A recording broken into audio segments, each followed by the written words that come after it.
Students, today we will discuss percentage composition of a solution. तो आपने क्या करना है इस क्लास में? परसेंटेज कंपोजिशन हमने करनी है। तो परसेंटेज कंपोजिशन तीन तरह से होगी। Percentage composition wait by wait, weight by volume, volume by volume. तो यहाँ पर बड़ा सिंपल सा है, तो आओ देखते हैं। Percentage composition wait by wait, तो इसमें आप लोगों ने ध्यान रखना है the amount of solute in gram which is dissolve in 100 gram of solution. तो क्या होगा बच्चों? with the weight of a solute in gram which is dissolved in 100 gram of solvent. Okay?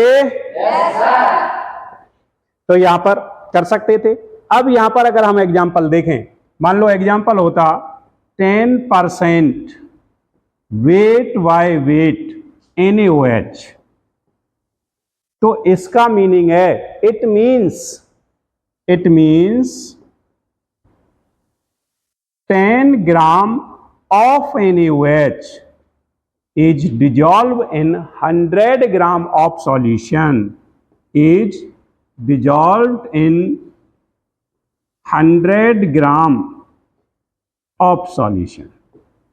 ये इसका मीनिंग है। तो क्या था weight by weight? The weight of a solute which are dissolve in 100 gram of solution. Second आपका आ जाएगा wait by wait. तो यहां पर ये इस तरह से वेट बाय वेट लिखा आ सकता है, ये वेट बाय वॉल्यूम आ सकता है, इसको सिंपल बाय वॉल्यूम भी बोल सकते हो, इसको सिंपल बाय वेट भी कह सकते हो। तो यहां पर क्या हो जाएगा? The amount of solute in gram which is dissolved in 100 ml of solution। तो यहां पर ध्यान रखना है आपने 100 ml of solution। तो क्या हो जाएगा बच्चों? The amount of solute in gram which is dissolved in 100 ml of solution is considered as percentage composition weight by volume। अब मान लो यहां पर यह होता कि 15% weight by volume NaCl solution। It means इसका मतलब है भाई क्या है? 15 ग्राम 15 gram of NaCl dissolve in 100 ml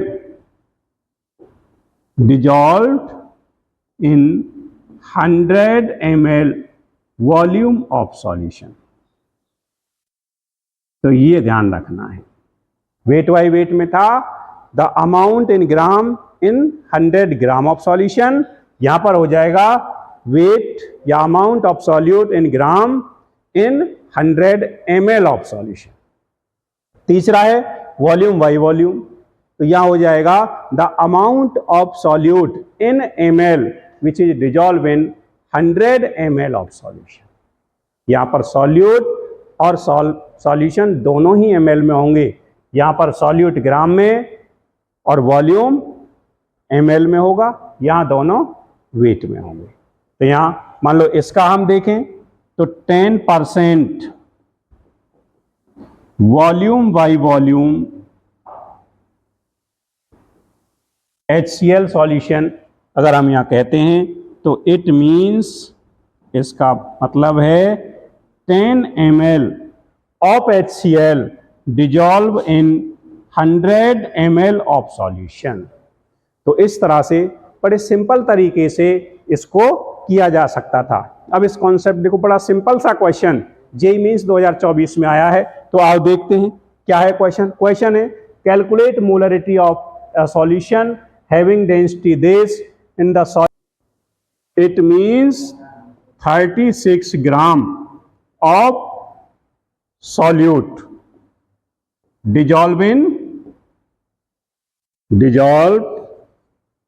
in 100 gram of solution हो जाएगा। तो अब आपको यहां पर वेट पता चल गया, वेट पता चल जाएगा। यहां आपको सॉल्यूट पता चल गया, सॉल्यूट निकाल सकते हो, वेट ऑफ सॉल्यूशन। तो यहां से वॉल्यूम आपका क्या आ जाएगा, वॉल्यूम आ जाएगा mass upon density, mass upon density यहां आ जाएगा। मास आपका 100 ग्राम सॉल्यूशन में है, डेंसिटी आपकी 1.5 है, इतना ml, ये वॉल्यूम आ गया। अब आपको यहां पर n निकाल सकते हो, वेट दे रखा है 36 ग्राम, मॉलिक्यूलर मास दे रखा है सॉल्यूट का 36, तो यहां आ जाएगा 1 मोल, ये 1 मोल आ गया।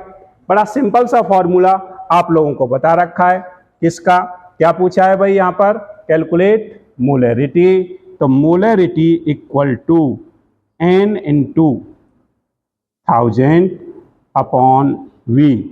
तो n आपका यहां पर आ गया 1 इंटू 1000, v आपका आ गया 100 अपॉन 1.5। तो ये सिंपल, इससे कैंसिल हो जाएगा, 10 ये ऊपर आ जाएगा, तो आपके पास आ गया 10 इंटू 1.5 यानी इक्वल टू 15 मोलर। तो इस तरह से इस क्वेश्चन को आप कर सकते थे। तो ये परसेंटेज कंपोजिशन बच्चों कर लोगे? ओके, कर लिया सभी ने क्वेश्चन? चलो, अब क्या कर सकते थे, परसेंटेज कंपोजिशन 3 करने थे आपने। वेट बाई वेट का मतलब weight of solute in gram which is dissolved in 100 gram of solution. Weight by volume, the amount of solute in gram which is dissolved in 100 ml of solution. Volume by volume, the amount of solute in ml which is dissolved in 100 ml of solution. तो इस तरह से percentage composition, या फिर इस पर जो question आ रहे हैं, चाहे वो जेईई मेंस में हैं, चाहे तुम्हारे बोर्ड के, ये टॉपिक 11th 12th दोनों में आएगा, तो आप आसानी से इसको कर सकते हो। Okay? Yes sir. Okay? Yes sir. कर सकते हो? Yes sir. कर लिया? Yes sir. आ गया समझ? Yes sir.